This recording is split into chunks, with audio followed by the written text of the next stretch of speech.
Up everyone, this is the Montre Black. Today we're gonna react to a death battle. Ryu versus Jin. This will be a classic fighting battle and we're gonna see who's gonna win. So without further ado, let's watch.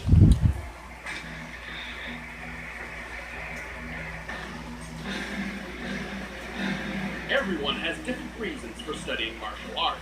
For personal honor, to improve health, and for kicking the crap out of the other people, like with Ryu, the wandering world warrior of Street Fighter.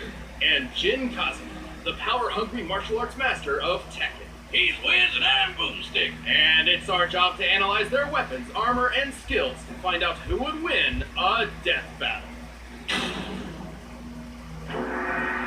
He's the hero the world never knew. His name means prosperous, plentiful, and abundant. He is the wandering warrior. He is Ryu. That's a pretty epic introduction for a hobo. Orphaned at a young age, Ryu was adopted by the martial arts master Goken. Under Goken's training and beside his fellow student Ken Masters, Ryu was trained in the art of Ansatsuken. AKA the Assassination Fist. This ancient fighting style was specifically designed for murder, which automatically makes it the best martial art ever. Well, Goken actually taught Ryu a slightly altered variant of the Ansatsuken. Inspired by karate, kenpo, and judo, Goken's version was a generally non-lethal one. Oh, lame. But the deadly side of the martial art lived on in Goken's brother, Akuma, who would ultimately prove to be Goken's downfall. One day, Ryu and Ken returned to their dojo to find their master dead. Kind of. He got better later. But Ryu didn't know that, so he swore to wander the earth perfecting his abilities until he could take down Akuma himself. With the Ansatsuken style, Ryu is a master at close quarter combat. With such techniques as the Shoryuken uppercut and the flying hurricane kick, he can take down most foes in mere seconds. He's like a living helicopter of pain. But he can also use his ki as a weapon, firing a fireball of energy from his palm. Say it with me, Hadouken! Goken's version of the Ansatsuken also taught Ryu several defensive techniques, including the skill to parry most other attacks with precise timing. And with all these awesome powers of whooping ass, Ryu eventually made his way to the World Warrior Tournament. With his skills, Ryu quickly reached the top of the competition. For the title of World Warrior, he faced his toughest opponent yet, Sagat. Who ended up beating the shit out of him. But Sagat was surprisingly a pretty good sport, so when he thought the fight was over, he offered Ryu a hand up. And in that moment, something dark swelled from within Ryu's consciousness. A force so fierce and destructive, he couldn't contain it, and he lashed out. With an enraged shout and an explosion of blood, Ryu emerged as champion over Sagat's near-dead body. Ryu's dark side had been unleashed. This was the Satsui no Hana. A violent inner force so extreme, its name actually means surge of murderous intent. If I ever knowingly father a child, I know what I'm naming him. Under the influence of the Satsui no Hado, Ryu falls into an uncontrollable rage known as Evil Ryu, where his physical and spiritual powers skyrocket. He can even teleport and use Akuma's favorite technique, the Shungoku Satsu, which literally translates to instant hell murder. Okay, shit, now I gotta have two kids that I care about. The Shungoku Satsu, or the Raging Demon, is a fatal move which attacks the very soul of its victims with the gravity of all their past sins. To make them die 1,000 deaths. But while the Satsui no Hado is a manifestation of Ryu's dark side, he has achieved balance with the light. This is called Mu no Ken, or the power of nothingness. Wait, that doesn't make any sense. What's he gonna do with nothing? By focusing on mental and spiritual refinement and detachment, Ryu has achieved the ultimate state of being. This begets a power strong enough to match and even surpass the Satsui no Hado. Oh yeah, that's how Goken survived Akuma's hell murder attack. And now Ryu's got the same power. Look at him go. With all this power, Ryu's performed some incredible feats. Aside from winning the World Warrior Tournament, he's dodged bullets, destroyed skyscrapers, and survived Balrog's Gigaton blow. Yeah, remember him from that boxing match we did? He's strong enough to kill an elephant in one punch. Ryu is so tough that he's survived getting impaled. And when he goes evil mode, he can just walk through gunfire. He's strong enough to lift this enormous boulder over his head. By estimating the boulder's volume compared to Ryu's height and assuming a sandstone composition, we can determine it must weigh at least 36 tons. Plus, there's a guy sitting on top of the boulder, and he's lifting his own boulder. while Ryu's fighting record isn't perfect, his wins far outnumber his losses. He's defeated his friend Ken, the dictator M. Bison, and even a genetically engineered super warrior named Seth. But those were just pit stops compared to his frequent battles with Akuma. And if you don't know, Akuma shattered an island with a single punch, split Ayers Rock in half in Australia, and jumped to the ocean surface from 4,000 feet below in 3 seconds while destroying a submarine. Man. That's about 3,000 miles per hour, by the way, and I guess he just powered through the banks. Yeah, he's definitely final boss material. And so, years after Akuma's attack on his foster father, Ryu faced him for the final time. And with the power of Muno Ken on his side, Ryu was victorious. All in a day's work for everyone's favorite Street Fighter. You had the power to actually defeat that beast. Now show it to me. This power is not to defeat. This is the power to push forward. If you met Jin Kazuma when he was just a boy, you wouldn't figure he'd grow up to be one of the most dangerous men to ever live. Unless you already knew about his super deadly and super crazy family. Jin was raised by his single mother, who taught him the Kazuma family-style martial arts after his father abandoned him. Story of my life. No, really, those training days with Mama Boomstick were some of the best times of my life. One day, Jin's mother sensed a great evil approaching. She told him that if anything were to happen to her, he should seek out his grandfather, Heihachi Michiko. Right on cue, a big-ass ogre showed up and attacked him. When Jin came to, his mom and Shrek were nowhere to be seen. Don't you hate it how moms are always right? Thankfully, it wasn't too difficult for Jin to find Heihachi. Yeah, he's super rich and has a really tall building. Kinda hard to miss. So rich, in fact, that Heihachi owned a multinational conglomerate empire, with its own banking, weaponry, military forces, and, just for kicks, a martial arts tournament. Whoa! Why didn't Mom tell him about this? Time to collect on those missing Christmas presents, Granddad. Well, she also forgot to mention that Heihachi is a terrible father who's obsessed with throwing his own son off cliffs. Nobody's perfect, I guess. Regardless, under Heihachi's guidance, Jin trained and perfected the Mishima Ryu fighting style. With 2 types of martial arts mastered, he's got all sorts of techniques that can pack a punch. Such as the flash punch combo and the electrically charged lightning screw uppercuts. Or his famous 10-hit combo chain. Once he gets you stuck in his flurry of punches and kicks, you're not going anywhere until he finishes you off with a classic dragon uppercut. With these talents and a thirst for revenge, Jin entered his grandfather's King of Iron Fist tournament. There, he came face to face with the ogre once again. But instead of, interrogating him to find out what happened to his mother, Jin just killed him. Nice job, stupid. There goes the only lead you had. Yeah, nothing tastes better than sweet, sweet revenge. Except for maybe Mom's cooking. Well, unfortunately, it didn't last long, because he got shot up by his grandfather. Oh, that son of a bitch! Mama always said never trust a bald man who tells his barber, give me the Wolverine. But Jin had a little surprise for Heihachi, and for himself, actually. Thanks to his family line, he has inherited the dreaded and parasitic Devil Jin. Which turns him into a flying, laser-shooting demon person. Now that's one genetic disorder you can sign me up for. Good news then. I've been working on an artificial digestible version of the Devil Jin myself. Oh yeah? That happened to be the chewy fruit candy in the blue bucket. What did you do?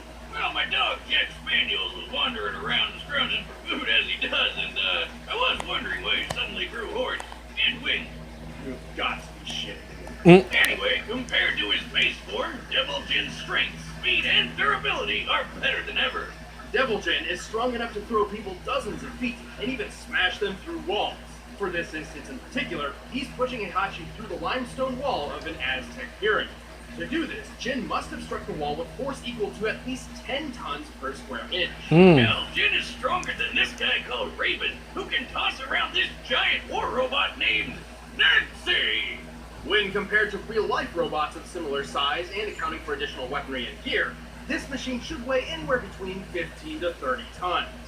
Also, Jin is fast enough to dodge bullets and fly into orbit, And survive falling all the way back down.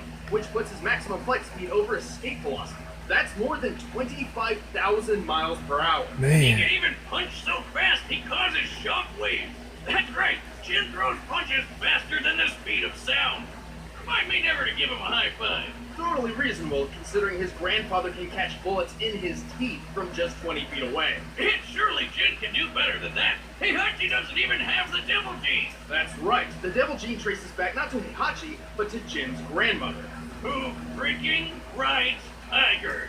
As a result, Heihachi's son Kazuya inherited the Devil Gene and passed it on to Jin. Kazuya's powers are basically the same as Jin's, and he's shown just how far the devil form can go. He shot a blast powerful enough to erupt a volcano and survived a satellite laser straight out of Independence Day. This is the same laser that once shot the robotic soldier Gunjack.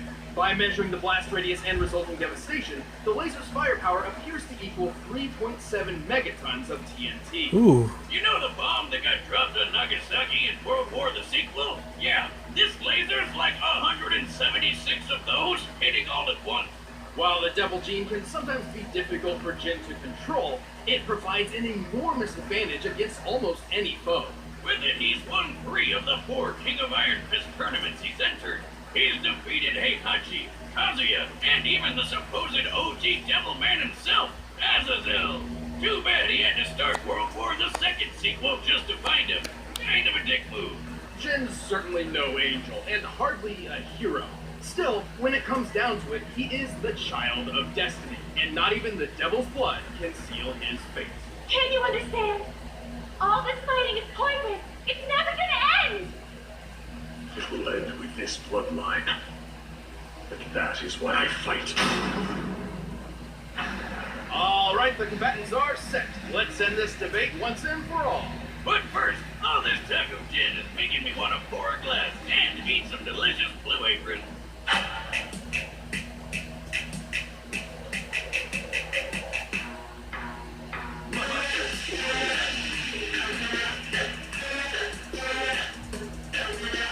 No GMO. Delicious.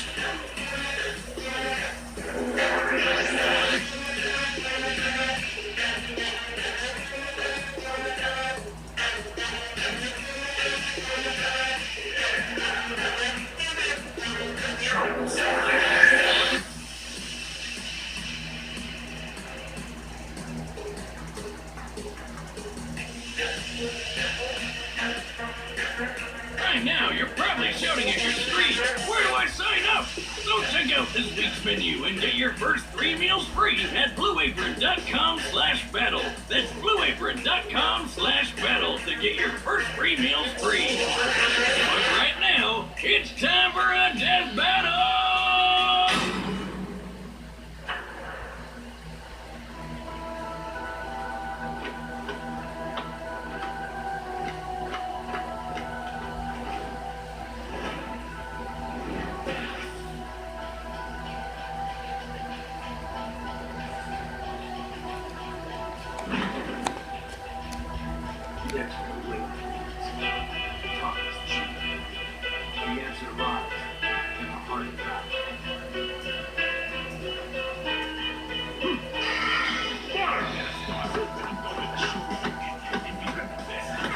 Ooh. Nice one, Jin. Oh. Come on, Ryu.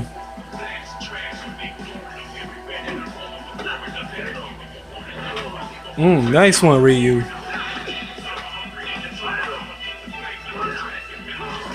Ooh, nice.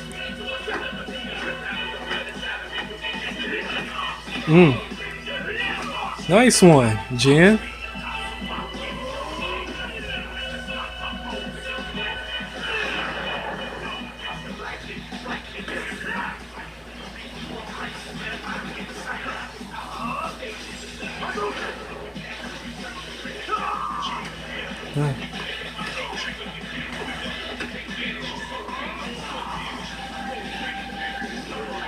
Ooh.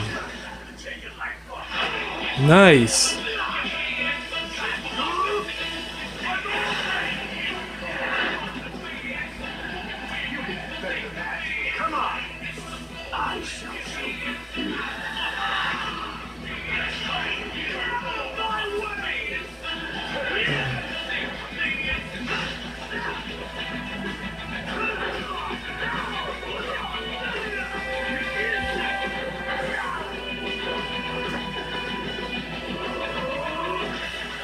Nice.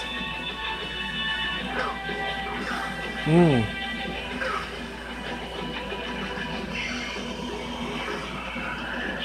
Uh-oh.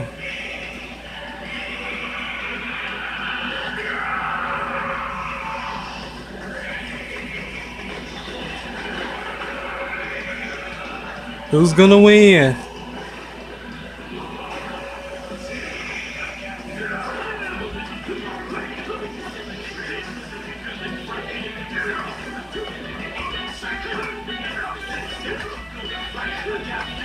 This is an awesome battle. Intense. Nice.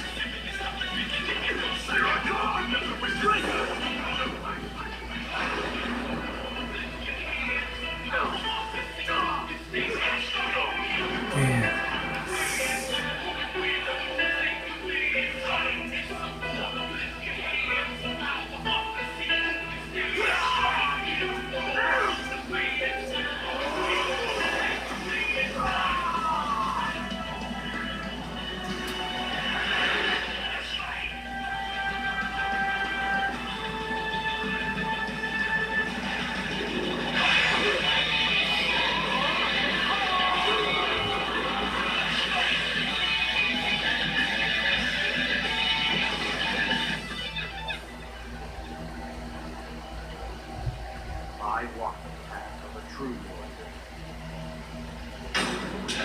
KO! Oh, I get why it's called the power of nothingness now. There's nothing left in his chest. This one was a tricky match to decipher. Both Yeah. Ryu and Jin had many displays of incredible feats, but very few truly showcased the upper limits of their power. We know that in their base forms, both could lift around 30 tons and move at supersonic speeds. Also, we know Ryu could maintain a much better level of control and discipline in Muno Ken than Jin in Devil Fruit. Yeah, hardcore Tekken fans know he had pretty good control over it in that Blood Vengeance movie, but it's pretty inconsistent with game canon. Even Tekken's creator has said it's not canon. Also, Jin's fall from orbit feat was impressive, but it is hard to quantify due to its presentation. Even if we assume we are to take it literally, a man of Jin's size landing at terminal velocity would equal around 18 tons of force. But to find their limits, we had to scale them to comparable characters.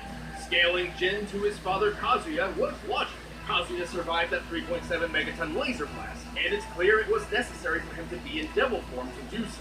Kazuya's own laser blast was strong enough to help kick off a volcano's eruption, a feat which could require up to 100 megatons of TNT. But that's a very generous estimate, and its actual potency is likely much less. Since their power comes from the same place, and Jin's even defeated Kazuya before, it's safe to say Jin can do all this too. As for Ryu, we knew exactly who we had to scale him to. Let's talk about Akuma. First off, just to prove this scaling is reasonable, Ryu and Akuma share very similar abilities. Both were trained in the Yatsutsuken fighting style, and both possessed the Satsui no Hana. They fought each other several times, and when the story was all said and done, Ryu emerged ultimately victorious based on his skill alone. Now that that's out of the way, let's watch Akuma punch an island to death. With a single strike, Akuma managed to break apart an entire island so thoroughly that Ryu, who was on the island, was left floating helplessly in nearly clear water. Assuming the island is somewhat circular, we've estimated the volume and deduced that in order to fragment the island like this, Akuma's punch must have been over 400 megatons of TNT.